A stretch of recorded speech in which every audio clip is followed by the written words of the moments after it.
I was in my third year of college and I'd finally finished up for the summer. I had no holidays planned until I received a call one sunny afternoon from my friend Melina, asking if I would like to join her for a visit to Milan in July. I agreed and booked the time off work. I was so excited in the weeks leading up to the holiday, getting my hair, nails and lashes done, not to mention packing my clothes days in advance. I was going to the fashion capital after all. 3 days before my flight, my phone lights up with a text from Melina saying our friend Mhairi would be flying over from Paris to join us. Wonderful, I thought. Mhairi is always fun to be around. Admittedly not the most organised, but a brilliant friend nonetheless. Before I knew it, the day of my flight had arrived. With my suitcase ready, my lashes and nails done, I felt fabulous on my way to the airport at 4 a.m. My dad, however, who was giving me a lift there, did not. He had work in another 5 hours and didn't like me playing my Holiday Bangers playlist at full blast in the car so early in the morning. He saw me off with a hug and a safe flight home, and I headed into the airport. The flight went smoothly and I landed on time and retrieved my case with all my newly bought clothes. I can't wait to get all my Instagram pictures at Lake Como and outside the Prada store, I thought. I rang my friend with no answer. I thought she must be busy getting her apartment ready for me and Mhairi to stay over. I already had her address to show the taxi driver, so I left the airport and headed to the taxi rank. I managed to flag one down. During my journey, I spoke broken Italian to the taxi driver, mostly consisting of ciao and basic chit-chat about good tourist spots in the city. About halfway into my journey, my phone lights up with a text from Melina. Get here ASAP, it's about Mhairi. 1,000,001 thoughts rushed through my head in the following 10 minutes. She was meant to be joining us later that evening. Did her flight get delayed? Did she get injured? What's going on? Finally, I arrive at Melina's apartment and I depart the taxi and run up to her door.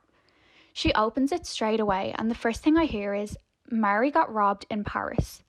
It takes me a second to let what she says sink in. Then we both exchange a look that says, typical Mhairi. Melina continued to explain that she has enough money to get over to Milan, but she won't have enough money for food or travel while she's here. We both knew at that moment we'd have to band together and budget our money to help cover her costs. Melina was a student in Milan who had to pay rent, so she didn't have much to offer. However, she was willing to help out. I had just been paid, so I thought, be grand, I've more than enough money for the two of us and my boss paid me early. Mhairi can just pay me back later. When Mhairi landed later that evening, we picked her up from the airport. She was in a flurry of nerves and anxiety.